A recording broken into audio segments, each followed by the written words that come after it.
Aujourd'hui, on va parler de la création. Qu'est-ce que c'est? Qu'est-ce que ça engendre?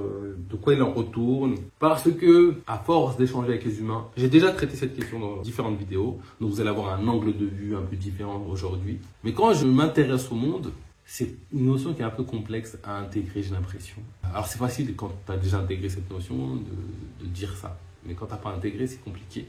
Et donc, c'est important de rappeler ce que c'est que la création dans les faits et en quoi Dieu n'a rien créé comme on l'entend. Parce qu'on a une mauvaise définition de qu'est-ce que la création. Donc, si tu veux savoir pourquoi Dieu n'a rien créé du tout comme toi tu l'entends ou comme la plupart des humains l'entendent, reste bien jusqu'au bout de cette vidéo.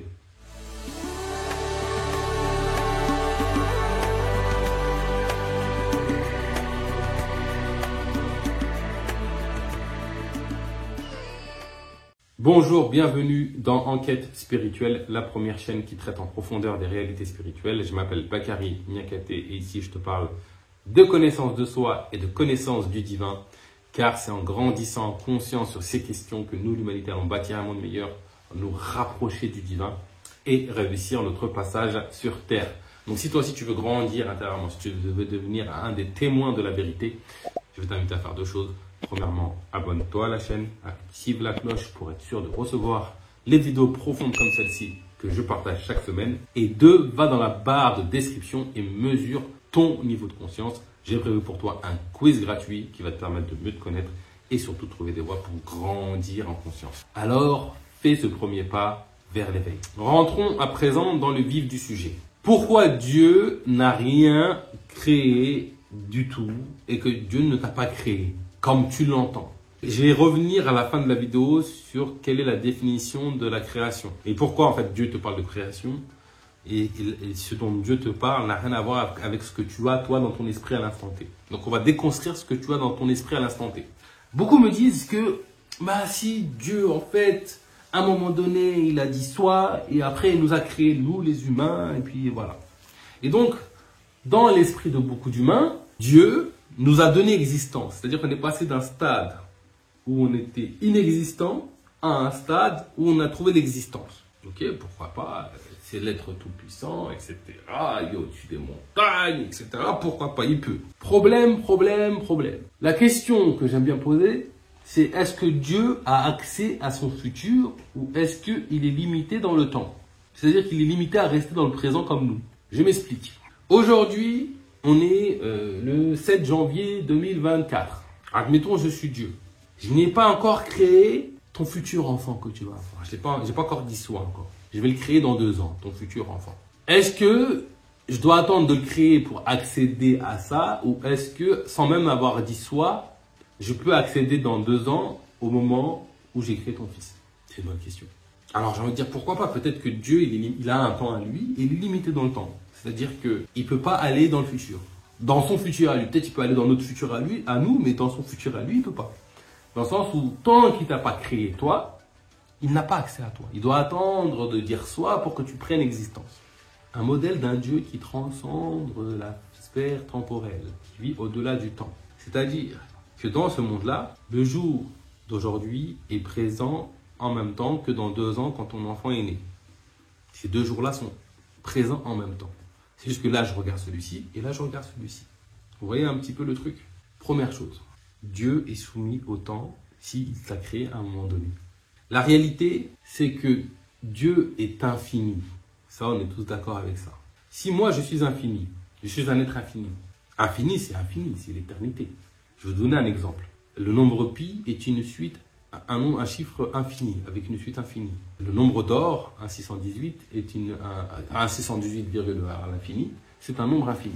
Quand tu as un espace infini, nécessairement tout émerge. C'est-à-dire que dans le nombre pi, ou dans le nombre d'or, je vais trouver à un moment donné ma date de naissance. Dans le nombre d'or, si je transforme ma vie en 0 et en 1, ma vie, comme on fait dans les jeux vidéo, c'est des 0 et des 1 qui font qu'on a une histoire en 3D, etc. dans le jeu vidéo. Je transforme ma vie en 0 et en 1 à l'image d'un jeu vidéo. Tu vois que genre ce programme, si je le mets dans un ordinateur, ça me sort un truc. Grâce à des 0 et des 1, je transforme ma vie dans ce modèle-là et je vais trouver ma vie dans l'ordre de ma naissance à aujourd'hui. Non seulement je vais trouver ma vie dans l'ordre, mais je vais trouver l'infinitude des possibles. Tous les choix que je n'ai pas faits, et je vais les retrouver également dans ce nombre d'or, dans l'ordre. Je vais également trouver ta vie à toi dans l'ordre. Les choix que tu n'as pas faits dans l'ordre. Si je décide de changer le mode de calcul et ne plus transformer ça avec le système binaire 0,1, mais avec un autre système que j'ai inventé de chiffres, je vais retrouver également ma vie dans l'ordre.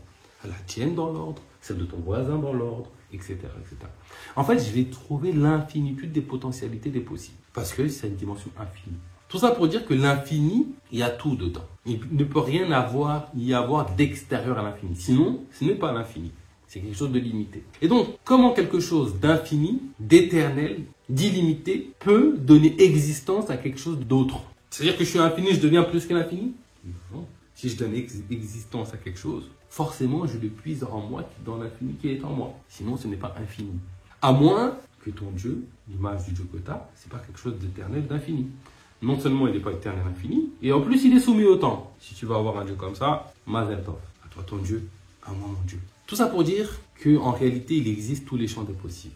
À l'image du nombre pi, ou le nombre d'or, suite infinie, il y a tous les champs des possibles qui sont à l'intérieur de ce nombre-là. Je suis face à une feuille blanche. Vous voyez la feuille blanche là? Dans cette feuille blanche, il existe l'infinitude des dessins. C'est difficile à voir ça comme ça. Mais en la réalité, c'est que si je prends un crayon et que je commence à dessiner un cœur, qu'est-ce que j'ai créé de plus qu'il y avait déjà sur la feuille blanche? J'ai juste mis de la lumière sur une partie de la feuille blanche qui contient l'infinité des champs possibles pour mettre en évidence une particularité. J'ai juste limité tous les potentiels des mots, des dessins à une seule particularité. J'ai mis une partie en arrière-plan, une partie en avant-plan. C'est ça la création. La création, c'est révéler une particularité parmi tous les champs des possibles. Quand un artiste prend une feuille blanche et commence à dessiner, il n'invente rien, il prend tout de l'existant et il met en lumière, il met en exergue une particularité parmi tous les champs des possibles. Quand je fais un dessin, je limite l'illimité pour observer, contempler une particularité parmi tous les champs des possibles. Créer, ça veut dire ça. Quand le divin te dit qu'il t'a créé, d'ailleurs ça ne parle pas de ton essence, ça parle surtout du monde matériel, qui est une limite, en fait, parce que c'est pas confondu dans le tout, c'est-à-dire c'est pas confondu dans le tout, ça s'est mis en évidence à mon esprit par rapport au tout. Donc il a créé mon esprit, il a créé mon âme, qui est le voile que j'ai sur la vie, et mon essence, elle appartient à Dieu, elle est divine, elle n'est pas créée.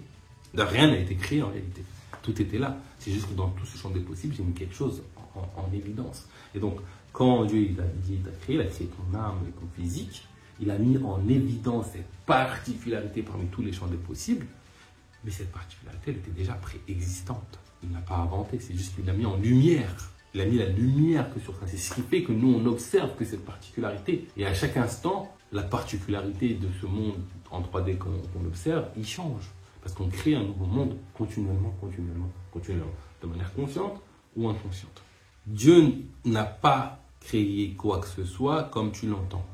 Dieu a mis de la lumière de façon très intelligente, logique, sensée, sur une particularité parmi tous les champs des possibles. Tout préexistait déjà dans l'infinitude du divin.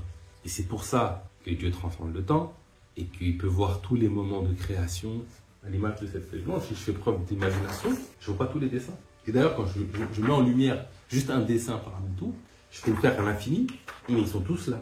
Alors effectivement, la vie est beaucoup plus riche qu'une feuille blanche. Comment tu dessines, c'est une parabole. Le monde 3D, c'est la feuille blanche. Le vide que tu as dans ton esprit, c'est ce vide dans lequel se trouvent tous les champs des possibles des pensées. Et par ton intention, tu mets en lumière une pensée par rapport à une autre. Tu peux penser à un arbre, à un soleil, à un chien, etc., etc. Dans ton esprit, il y a ce calme, il y a ce vide fertile où tout est possible, tout est là. Et puis par ton intention, tu mets en lumière une particularité. Et dans cet exercice, tu peux t'amuser à mettre en lumière des trucs et des trucs et des trucs et des trucs de manière beaucoup plus profonde. Voilà ce qu'on appelle la création. Nous sommes éternels. La norme de la vie, c'est l'éternité. Tu as toujours été et tu seras toujours à l'image du divin. Chaque instant de vie est éternel, à l'infini. Chaque moment, chaque création est éternelle. Et quand tu prends conscience de ton pouvoir, tu peux créer à l'image du paradis sur demande, c'est-à-dire mettre en lumière tout ce que tu veux, à l'image de ce que tu peux faire avec ton mental, avec ta pensée, avec ta visualisation. Tu peux mettre en lumière une particularité parmi tout ce champ des possibles qu'il y a dans ton esprit. Tu pourras le faire un peu plus matériellement ou sur des sphères un peu plus différentes si on se réfère un peu à ce qu'on peut trouver dans l'invisible. C'est seulement dans ce cadre-là que Dieu est véritablement omnipotent, dans le sens où tout lui est accessible, tous les temps. Et c'est dans ce cadre-là que Dieu est véritablement infini, éternel. Tout existe, tout préexiste. Aujourd'hui, on va s'amuser ensemble à créer, en mettant de la lumière sur une particularité. Et plutôt que de créer de manière subie, tendons à créer de manière intentionnelle, à l'avenir. C'est ce que Dieu souhaite pour nous, c'est ce que les anges souhaitent pour nous. Et c'est ce à quoi notre cheminement spirituel va nécessairement nous inviter, à devenir des créateurs conscients, de plus en plus puissants.